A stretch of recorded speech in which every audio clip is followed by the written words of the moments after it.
Shalom jemaat Tuhan. Shalom.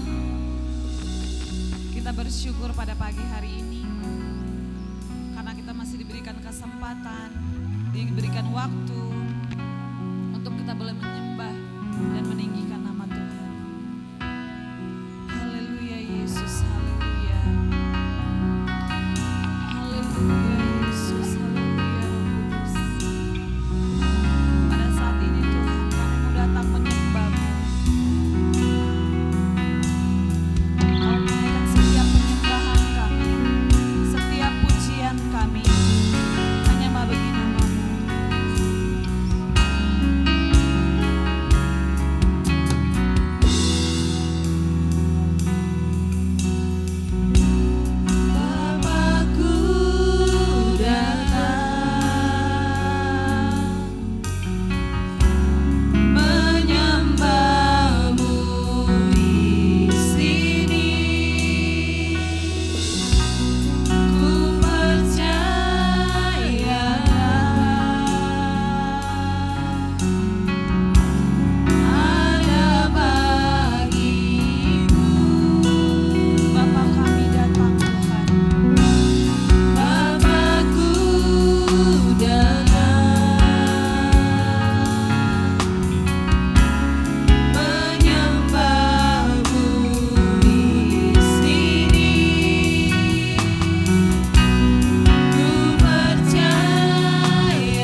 pagi hari yang indah ini Tuhan. Kami datang kepadamu bersyukur untuk kasih setiamu, bersyukur untuk kehormatan yang Tuhan masih berikan bagi kami, bersyukur untuk kesempatan yang Tuhan masih anugerahkan bagi kami, untuk kami boleh beribadah kepadamu. Dan saat ini Tuhan, kami membuka hati dan pikiran kami untuk Engkau lawat. Kami membuka kehidupan kami, mempersembahkan kehidupan kami kepadamu, untuk Engkau menjamah dan berbicara bagi kami. Tuhan, ampuni kami, sucikan dan kuduskan kami, layakkan kami untuk masuk dalam hadirat-Mu.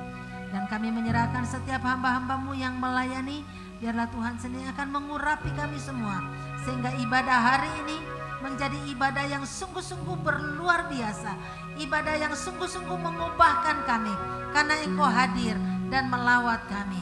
Beracaralah bersama-sama dengan kami ya Tuhan, karena kami membuka ibadah pada pagi hari ini hanya di dalam nama Tuhan Yesus.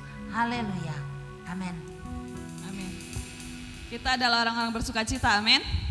Boleh saya lihat tangan-tangan jemaat Tuhan? Lambaikan lebih tinggi yang bersuka cita hari ini, haleluya.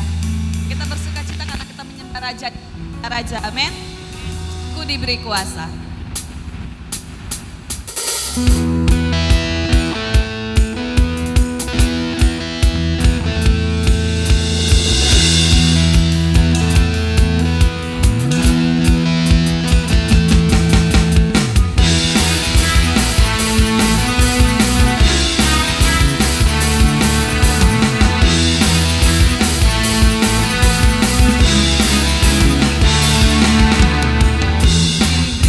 Kuasa dan Raja-Mu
Kami bersyukur punya Allah seperti Engkau Tuhan.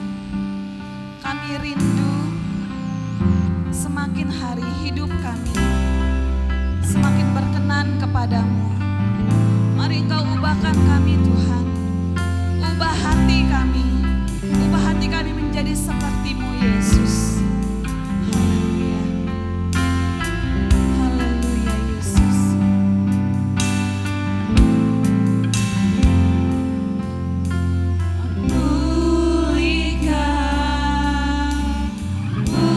Pulihkan hatiku dengan kasih-Mu.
hatimu, sebagai ungkapan hatimu kepada Tuhan.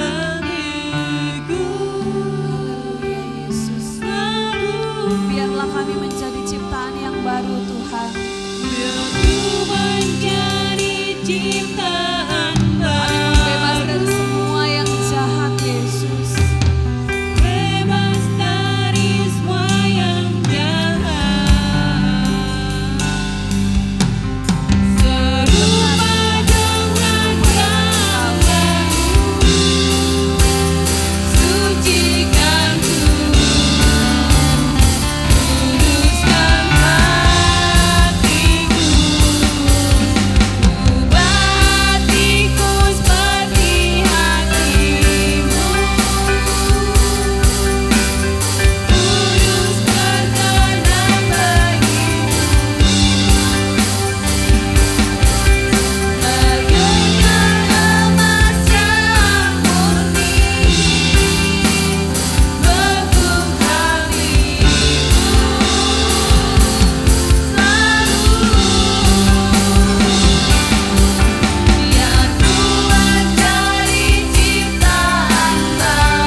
Bapa Surgawi, ini yang menjadi kerinduan kami. Kami ingin hidup kudus berkenan kepadamu. Kami ingin menjadi serupa dengan gambar-Mu. Kami rindu kehidupan kami dipulihkan. Dan semua itu hanya bisa terjadi pada saat kami mempunyai hubungan yang harmonis bersama dengan Engkau. Dan dengan pertolongan-Mu, kami akan menjadi serupa dengan Engkau. Tuhan, tolong kami, kuasai hati, pikiran, dan perasaan kami, dan urapi kami, sehingga firman-Mu yang akan ditaburkan pada siang hari ini akan menjadi rema dalam hidup kami, bertumbuh dan berbuah dalam hidup kami hari lepas hari.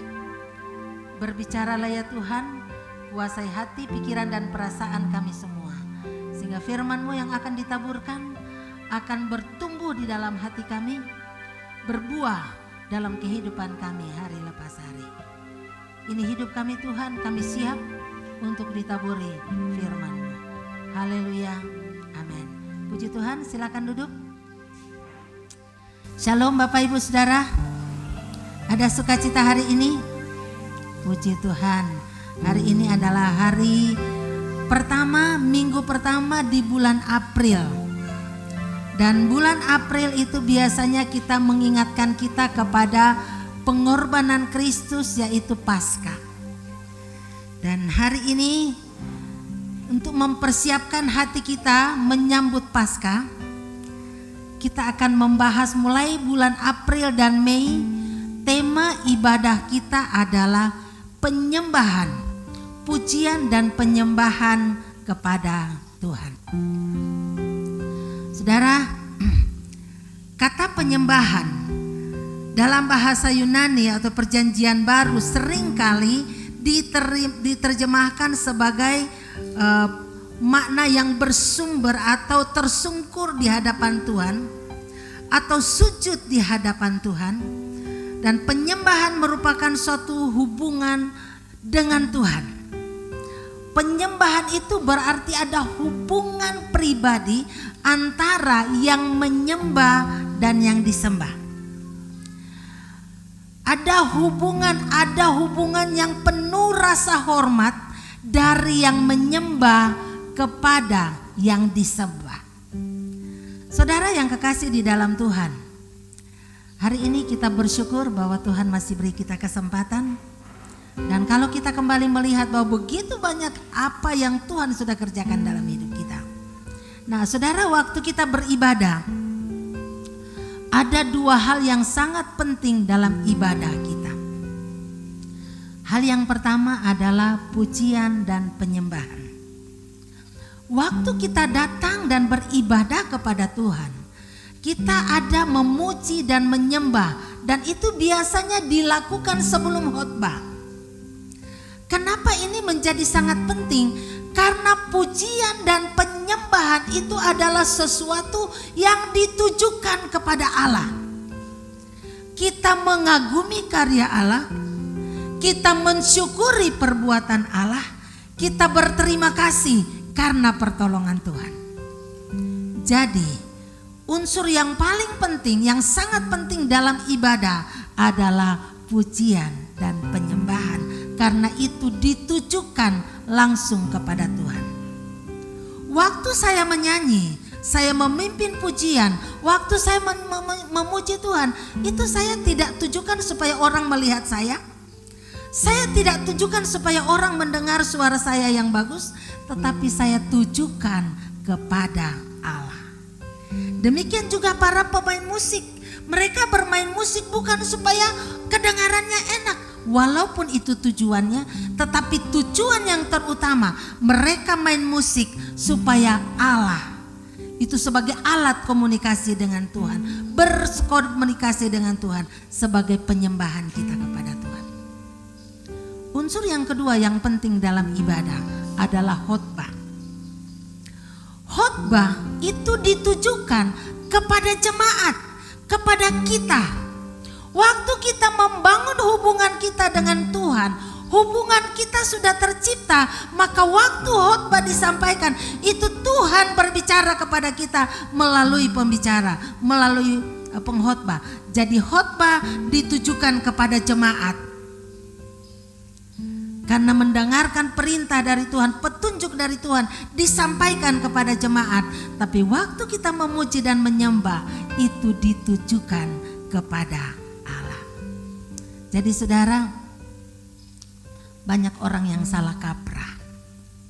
Mereka datangnya kadang terlambat, tapi puji Tuhan tidak ada ini, dan katakan udah enggak apa-apa, nanti pokoknya nanti dengar khotbah aja. Saya mau katakan, saudara kehilangan kesempatan yang sangat penting untuk saudara membangun hubungan pribadi dengan Tuhan. Jadi saudara, pujian dan penyembahan itu adalah sesuatu yang sangat penting. Karena kalau saya punya hubungan pribadi dengan Tuhan, maka hidup saya akan diubahkan. Waktu saya punya hubungan pribadi dengan Tuhan, saya berkomunikasi terus dengan Tuhan, saya dekat dengan Tuhan, maka apa yang kita nyanyikan tadi, aku mau menjadi serupa dengan gambarmu, itu kekudusan Allah, karakter Kristus akan ditransfer melalui kehidupan kita, melalui pujian kita, penyembahan kita, kita akan diubahkan. Amin saudara. Betapa pentingnya pujian dan penyembahan. Oleh karena itu, mari kita menjadi orang-orang yang suka memuji dan menyembah Tuhan. Beberapa waktu yang lalu saya membaca satu artikel, dan ternyata saya menemukan hal yang cukup mengagetkan saya.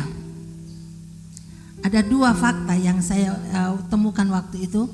Ternyata saudara, waktu kita menyanyi, waktu kita memuji, waktu kita sering-sering memuji Tuhan, maka otak kita itu dipertajam sehingga kita tidak akan cepat pikun saudara. Jadi kalau saudara tidak mau cepat pikun, rajinlah memuji Tuhan, rajinlah menyembah Tuhan. Fakta yang kedua, ini kata guru psikolog, dia mengatakan begini. Kalau kita meluangkan waktu minimal 1 jam setiap hari untuk membaca, tentu saja yang kita baca yang berguna, itu juga akan memperlambat kita pikun. Jadi kalau begitu, daripada kita baca yang tidak berguna, kita baca firman Tuhan, kita menyembah Tuhan, kita memuji Tuhan setiap saat, maka itu akan membuat otak kita cemerlang sehingga kita tidak cepat pikun, saudara. Saudara mau cepat pikun? Enggak. Kalau begitu mulai budayakan memuji Tuhan, menyembah Tuhan, baca firman Tuhan minimal sejam setiap hari. Percayalah Tuhan menjaga otakmu, tidak cepat pikun. Tapi di samping itu, saudara, memuji Tuhan itu adalah sesuatu yang luar biasa, suatu kehormatan bagi kita. Beberapa waktu yang lalu saya mendengar satu khotbah, dan dalam khotbah itu dikatakan begini: Allah kita adalah Allah yang maha sanggup. Tidak ada satu pekerjaan apapun yang tidak bisa dikerjakan oleh Tuhan. Tetapi ada satu hal yang Allah tidak bisa lakukan. Wow, apa itu? Pengkhotbah itu mengatakan hal yang tidak bisa dilakukan oleh Tuhan adalah menyembah dirinya sendiri. Itu sebabnya Tuhan menciptakan manusia. Tuhan menciptakan saudara dan saya. Supaya apa? Kita menjadi penyembah-penyembah Allah. Amin, saudara. Saudara dan saya diciptakan oleh Tuhan secara istimewa. Saudara dan saya diberi hak yang istimewa oleh Tuhan. Sehingga sudah seharusnya lah kita menjadi penyembah Tuhan. Dan hari ini saya akan mengajak saudara untuk merenungkan mengapa sih kita harus menyembah Tuhan. Dan untuk itu kita akan belajar dari Perjanjian Lama, dari kitab Kejadian.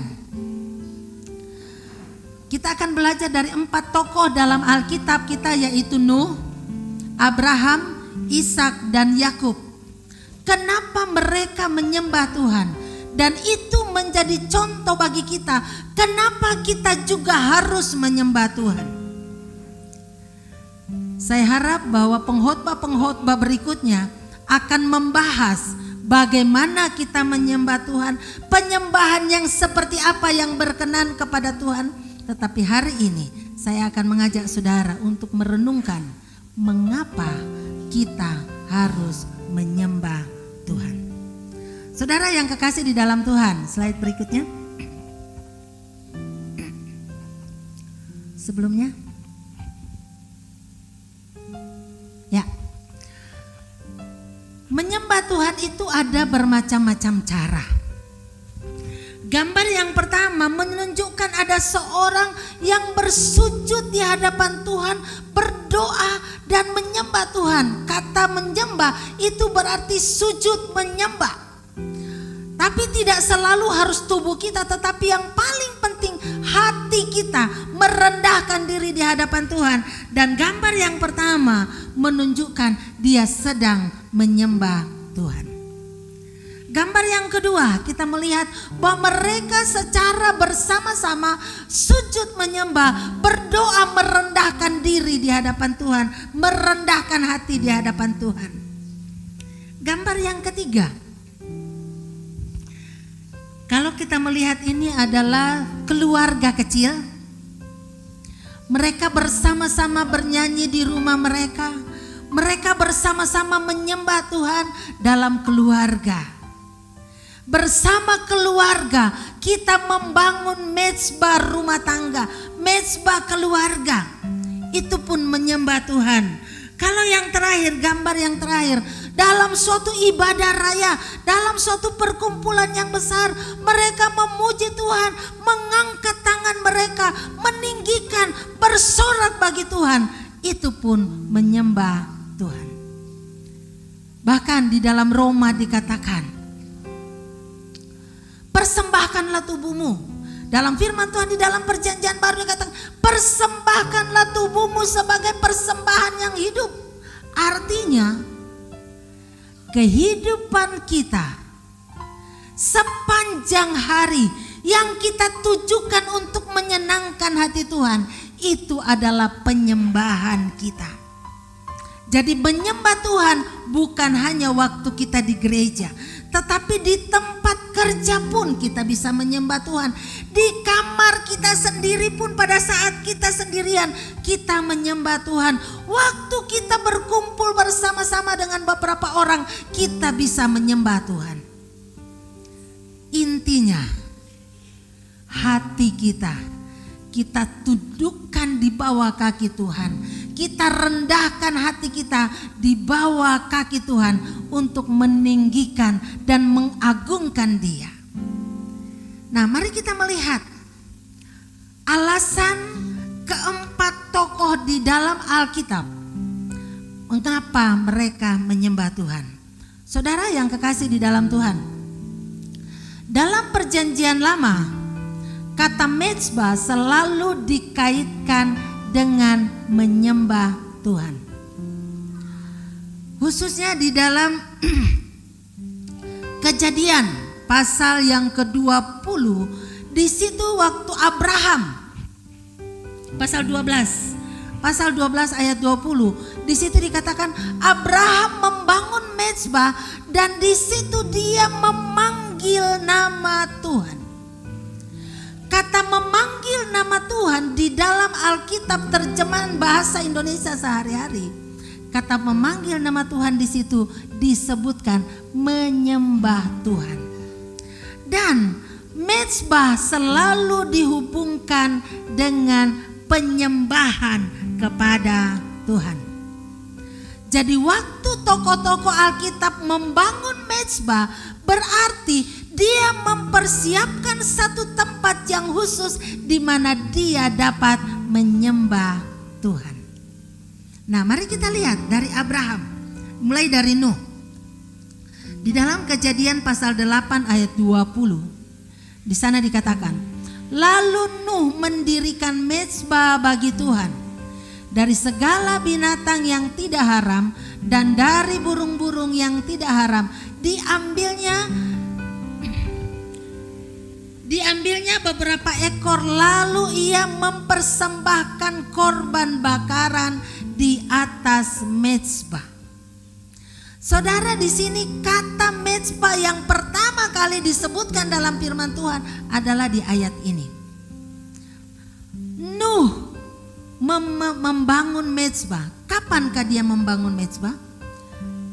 Setelah dia diluputkan oleh Allah, diselamatkan oleh Allah dari bencana besar yang menimpa seluruh bumi, tetapi Nuh bersama istri dan anak-anaknya diselamatkan dengan dimasukkan ke dalam bahtera, dan melalui itu dia diselamatkan. Sehingga waktu Nuh keluar dari bahtera, untuk pertama kalinya dia keluar dari bahtera setelah sekian lama dia ada di dalam bahtera, hal yang pertama kali dia lakukan adalah membangun mezbah. Jadi, mengapa Nuh menyembah Allah? Karena ia sudah menerima keselamatan dan pemeliharaan Tuhan dari bencana yang begitu besar. Tuhan sudah menyelamatkan mereka dari kemusnahan. Dan sebagai reaksinya, sebagai responnya, dia menyembah Tuhan. Bagaimana dengan Abraham? Abraham, salah satu ciri dari Abraham atau salah satu kebiasaan Abraham adalah di mana dia pergi, di situ dia akan membangun mezbah. Di mana dia punya pengalaman bersama dengan Tuhan, dia akan membangun mezbah di situ. Dan kita akan membaca 2 ayat di dalam Kejadian pasal 12 ayat 7 dan 8. Ketika itu Tuhan menampakkan diri kepada Abram dan berfirman, "Aku akan memberikan negeri ini kepada keturunanmu." Maka didirikannya di situ mezbah bagi Tuhan yang telah menampakkan diri kepadanya. Saudara yang kekasih di dalam Tuhan, di dalam ayat yang ke-8 dikatakan demikian. Kemudian ia pindah dari situ ke pegunungan di sebelah timur Betel. Ia memasang kemahnya dan dengan Betel Ia memasang kemahnya dengan Betel dan di sebelah barat dan Ai di sebelah timur, lalu ia mendirikan di situ mezbah bagi Tuhan dan memanggil nama Tuhan. Saudara yang kekasih di dalam Tuhan, kalau kita melihat di sini Abraham mendirikan mezbah, kenapa? Karena Abraham sudah dipanggil, dipilih oleh Tuhan. Dari sekian banyak orang yang ada di dunia pada saat itu, Tuhan memanggil Abraham. Tuhan memilih Abraham dan memanggil Abraham keluar dari sanak saudaranya dan pergi ke satu tempat. Waktu dia sampai di daerah tempat Kanaan, Tuhan mengatakan, tempat ini akan kuberikan kepadamu dan kepada keturunanmu. Sesudah Allah menampakkan diri kepadanya, dia membangun mezbah di situ dan memanggil nama Tuhan. Kemudian Abraham pergi lagi ke daerah Betel dan di sana pun dia mendirikan mezbah. Nah, kita melihat di sini bahwa alasan Abraham mendirikan mezbah, menyembah Allah, karena apa? Tuhan sudah memilih dia. Tuhan sudah menyelamatkan dia. Tuhan sudah memberikan janji akan memberkati dia. Dan akhirnya Abraham mendirikan mezbah. Dan kita melihat sepanjang kisah Abraham, dia pergi kemana saja, tempat di mana dia tinggal, dia akan mendirikan mezbah di sana. Artinya setiap dia berjalan dan Tuhan menyertai dia, dia akan menyembah Tuhan. Itu Abraham. Bagaimana dengan Ishak? Di dalam Kejadian pasal 26 ayat 24 sampai 25. Di sana dikatakan, lalu pada malam itu Tuhan menampakkan diri kepadanya serta berfirman, akulah Allah ayahmu Abraham, janganlah takut sebab aku menyertai engkau. Aku akan memberkati engkau dan membuat keturunanmu karena Abraham, membuat banyak keturunanmu karena Abraham hambaku itu. Sesudah itu Ishak mendirikan mezbah di situ dan memanggil nama Tuhan, memasang kemahnya di situ, lalu hamba-hambanya menggali sumur. Saudara, latar belakang kisah ini, pada suatu ketika kelaparan terjadi, kemudian Ishak bersama dengan istrinya pergi ke daerah orang Filistin. Sampai di sana Tuhan memberkati Ishak sehingga orang-orang menjadi iri hati. Kemudian Ishak disuruh pergi ke tempat yang lain. Kemudian Ishak pergi bersama dengan keluarganya dan orang-orangnya pergi ke tempat lain. Kemudian di situ dia menggali sumur.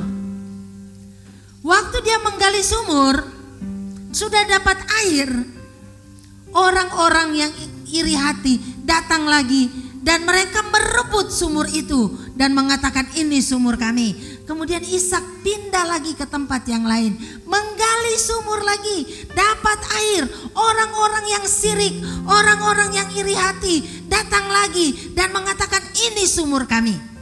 Ishak pergi lagi ke tempat yang lain, menggali sumur lagi. Dan pada akhirnya, pada suatu saat dia ada di suatu tempat, dia menggali sumur di situ dan waktu airnya dapat, Tuhan menampakkan diri kepadanya seperti yang diceritakan di sini dan mengatakan, akulah Tuhan Allah ayahmu Abraham. Jangan takut. Aku akan menyertai engkau. Aku akan membuat keturunanmu sangat banyak. Diamlah di tempat ini. Dan sesudah itu Ishak membangun mezbah, menyembah Tuhan, memanggil nama Tuhan. Kenapa?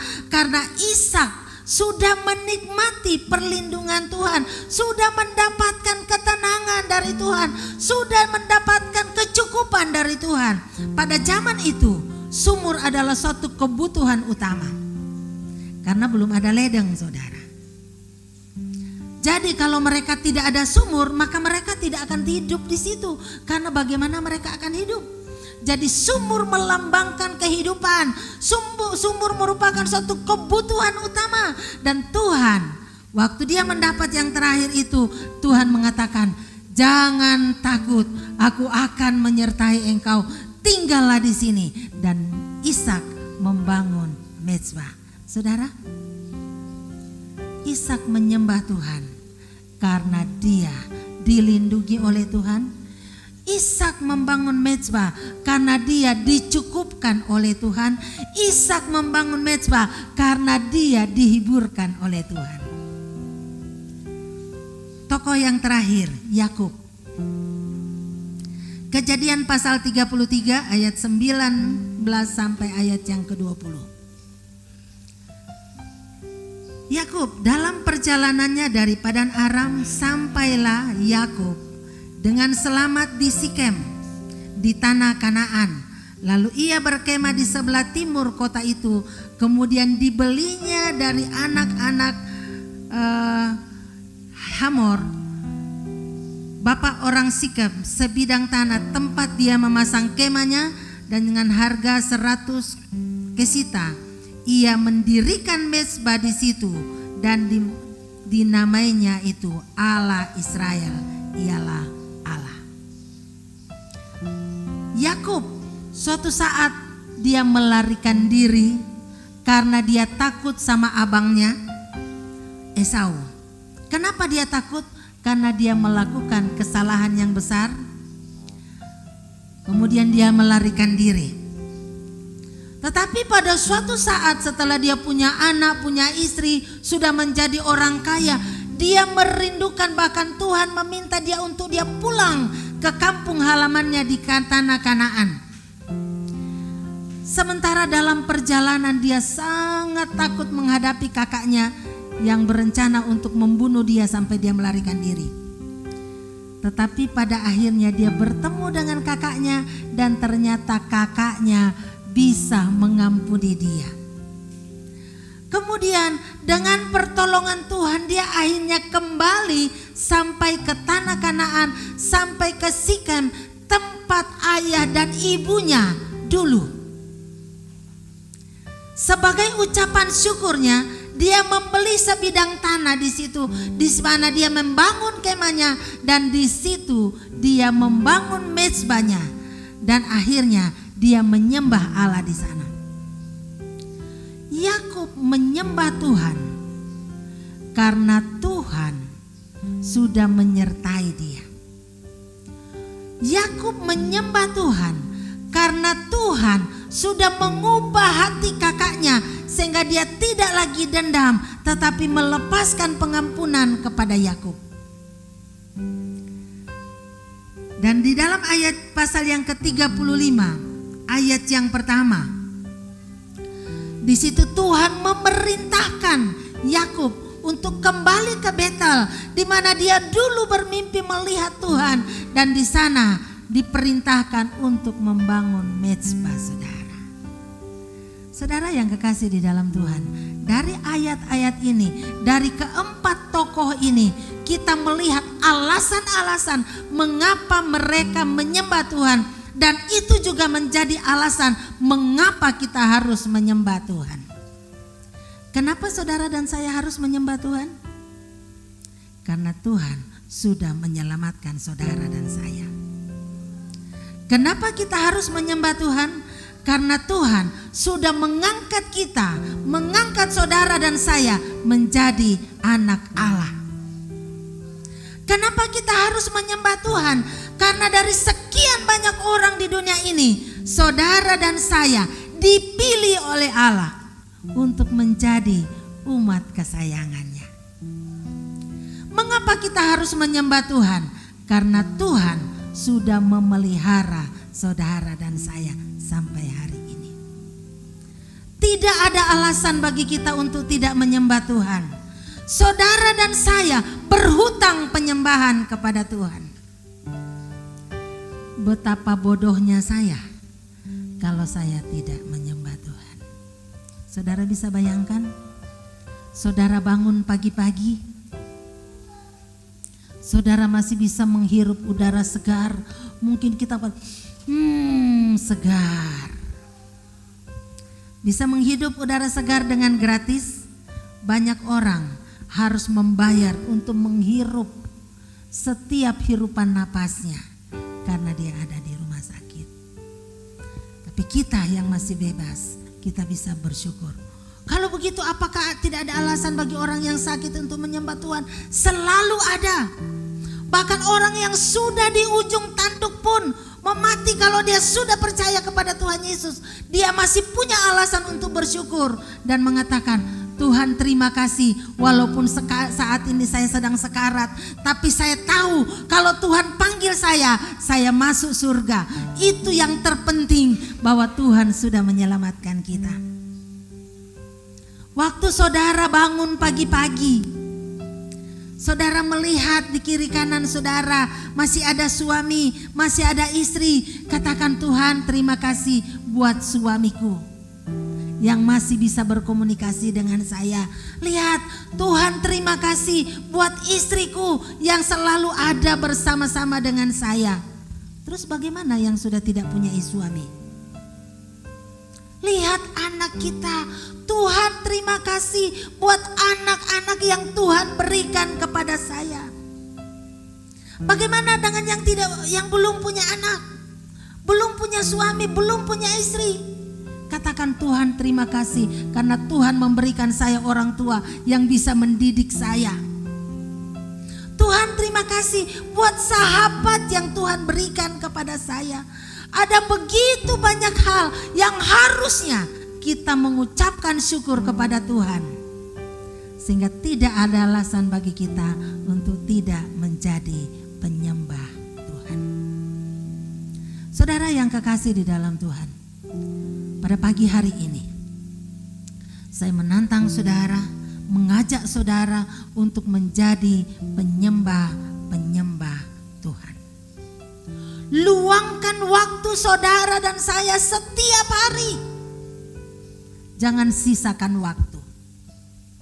Apa bedanya meluangkan waktu dan menyisakan waktu? Beda ya? Pak Agus kira-kira bisa tolong saya enggak? Apa bedanya meluangkan waktu dan menyisakan waktu?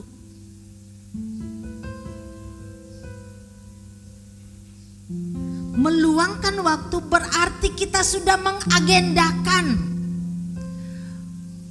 Sebelum kita melakukan sesuatu, kita sudah mengagendakan jam begini adalah jam untuk saya menyembah Tuhan. Tapi menyisakan waktu, ya nanti kalau sempat ya saya cari Tuhan. Nanti kalau saya sudah selesai kerjakan ini, saya menyembah Tuhan. Itu namanya menyisakan waktu. Tapi meluangkan waktu adalah kita sudah mengagendakan jam segini adalah jam di mana saya mencari Tuhan. Mungkin pagi-pagi sebelum kita melakukan sesuatu kita mengatakan, Tuhan, sebelum saya mengawali segala aktivitas saya mau mencari Tuhan. Malam hari setelah kita semua sudah selesai, mungkin kita melakukannya malam hari, tetapi itu sesuatu yang sudah diagendakan, berarti itu kita meluangkan waktu.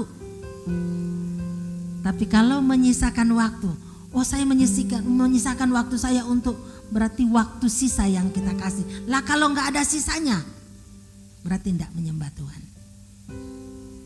Mulai hari ini, luangkan waktu saudara dan saya. Jangan pernah melewatkan satu hari pun tanpa kita datang menyembah Tuhan. Amin saudara. Karena dialah Allah yang layak kita sembah. Dialah Allah yang begitu baik buat kita, sehingga kita wajib menyembah Dia. Saudara yang kekasih di dalam Tuhan, jadilah penyembah Tuhan. Sekali lagi saya berharap bahwa pengkhotbah berikutnya akan berkhotbah bagaimana kita menyembah Tuhan. Akan berkhotbah apa dampaknya kalau kita menyembah Tuhan. Akan berkhotbah penyembahan yang seperti apa yang berkenan kepada Tuhan. Tetapi saya mengatakan pada pagi hari ini, Jangan menyembah Tuhan supaya engkau diberkati. Salah. Kita menyembah Tuhan karena Tuhan sudah terlebih dahulu memberkati kita. Tuhan sudah melakukan sesuatu yang baik buat kita. Tuhan sudah memanggil kita dan Tuhan sudah menyelamatkan kita. Itu alasan yang paling tepat, yang paling baik untuk kita menyembah Tuhan.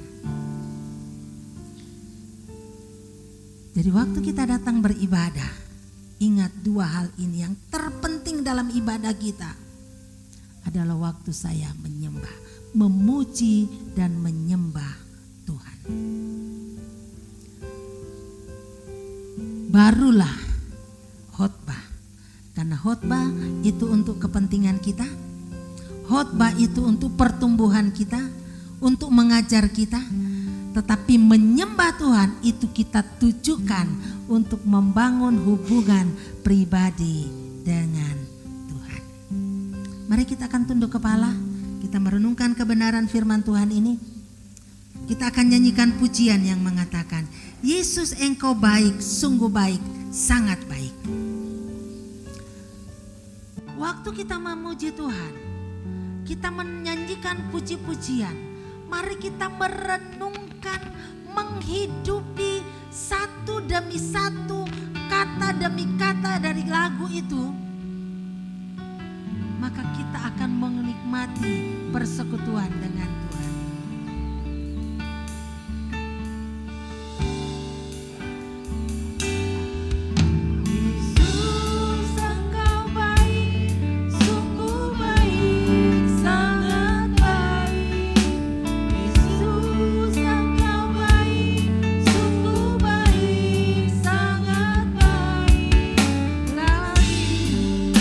Tak berkesudahan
Sekarang kami menyadari bahwa ada begitu banyak alasan yang mengharuskan kami untuk menyembah Engkau.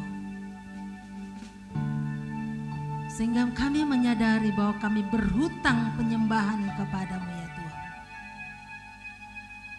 Ajar kami untuk menjadi jemaat yang suka menyembah. Ajar kami untuk menjadi jemaat yang suka memuji dan menyembah Tuhan. Biarlah pujian dan penyembahan menjadi gaya hidup kami, sehingga tidak ada sehari pun yang kami lewati tanpa menyembah Engkau.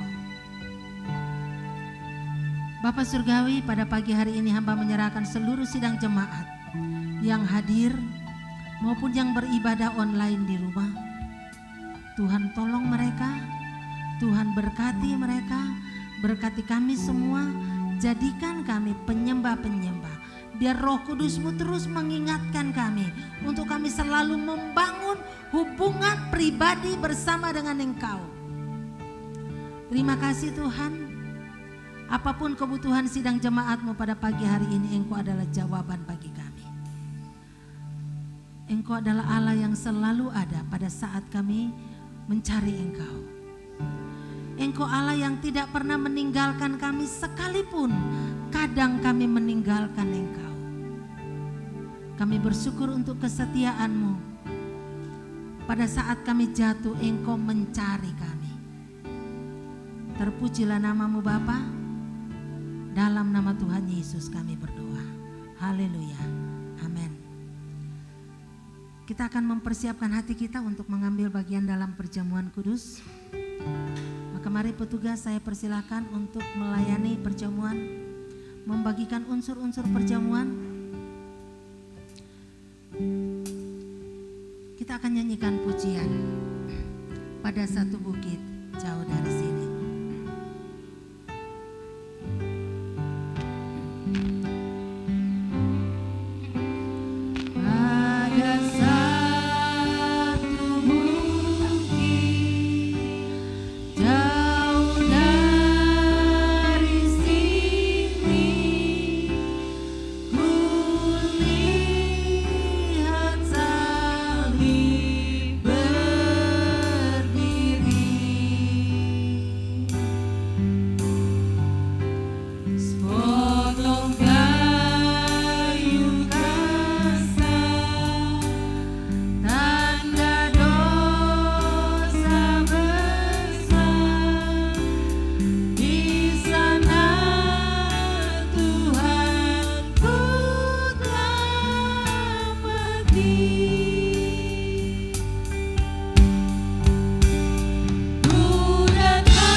Yang belum dilayani untuk perjamuan?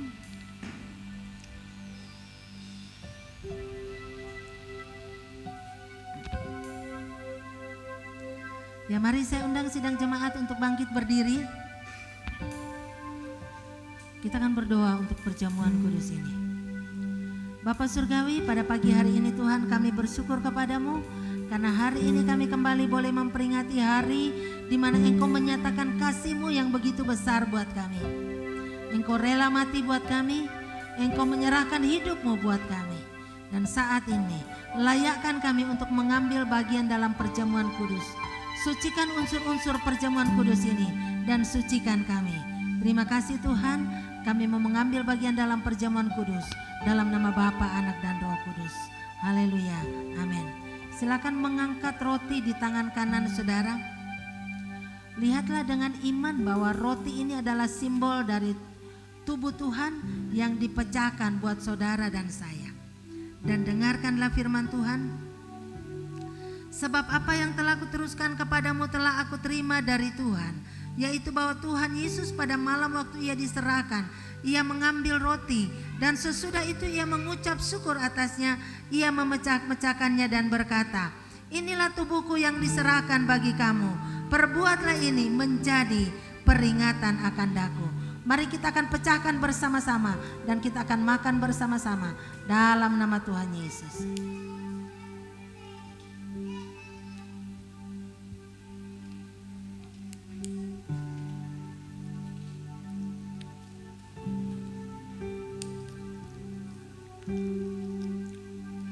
Mari saudara silakan mengangkat cawan di tangan kanan saudara. Lihatlah dengan iman bahwa cawan ini adalah simbol dari darah Tuhan yang diserahkan untuk saudara dan saya. Dan dengarkanlah firman Tuhan. Demikian juga ia mengambil cawan sesudah makan lalu berkata, cawan ini adalah perjanjian baru yang dimeteraikan oleh darahku. Perbuatlah ini setiap kali kamu meminumnya menjadi peringatan akan daku. Mari kita akan minum bersama-sama dalam nama Tuhan Yesus.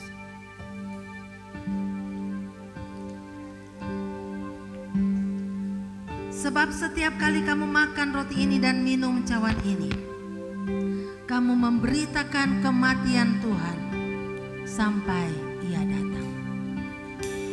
Saudara yang kekasih di dalam Tuhan, suatu saat Dia akan datang kembali untuk menjemput saudara dan saya. Dan apakah pada saat Dia datang kembali Dia menemukan saudara dan saya tetap beriman kepadanya dan menjadi penyembahnya? Mari kita ambil waktu sejenak untuk kita menyembah Tuhan, mengucap syukur untuk kebaikan. Terima kasih Bapa untuk kemurahan. Terima kasih Bapa untuk kasih setia-Mu. Terima kasih Bapa untuk anugerah-Mu. Terima kasih Bapa untuk pengorbanan-Mu bagi kami. Kami boleh diselamatkan karena kasih-Mu. Kami boleh menjadi anak-Mu karena anugerah-Mu. Kami boleh ada sampai hari ini karena pemeliharaan dan penyertaan. Terima kasih Tuhan, terpujilah nama-Mu. Bapa Surgawi, pada pagi hari ini kami datang kepadamu, bersyukur untuk kemurahan, bersyukur untuk kasih setia-Mu, bersyukur untuk pertolongan. Biarlah kami dapat bersekutu, menikmati persekutuan bersama dengan Engkau. Dan biarlah Tuhan akan menolong kami untuk terus hidup di dalam penyembahan kami kepadamu dan memiliki kerinduan untuk selalu berkomunikasi, selalu memujikan Engkau, selalu meninggikan Engkau. Terima kasih Tuhan, terpujilah nama-Mu. Terima kasih Tuhan. Bapa kami yang di surga, dikuduskanlah nama-Mu, datanglah kerajaan-Mu, jadilah kehendak-Mu di bumi seperti di surga. Berikanlah kami pada hari ini makanan kami yang secukupnya, dan ampunilah kami akan kesalahan kami, seperti kami juga sudah mengampuni orang yang bersalah kepada kami. Dan janganlah membawa kami ke dalam pencobaan, tapi lepaskanlah kami daripada yang jahat. Karena Engkau-lah yang mempunyai kerajaan dan kuasa dan kemuliaan sampai selama-lamanya. Angkatlah kedua tangan saudara di hadapan Tuhan dan terimalah berkat Tuhan. Tuhan memberkati engkau dan melindungi engkau. Tuhan menyinari engkau dengan wajah-Nya dan memberi engkau kasih karunia. Tuhan menghadapkan wajah-Nya kepadamu dan memberi engkau damai sejahtera. Kiranya damai sejahtera Allah yang melampaui segala akal menguasai hati, pikiran dan perasaan kita semua mulai hari ini sampai Maranatha, Tuhan Yesus datang kembali. Haleluya, amin. Bapa, terima kasih.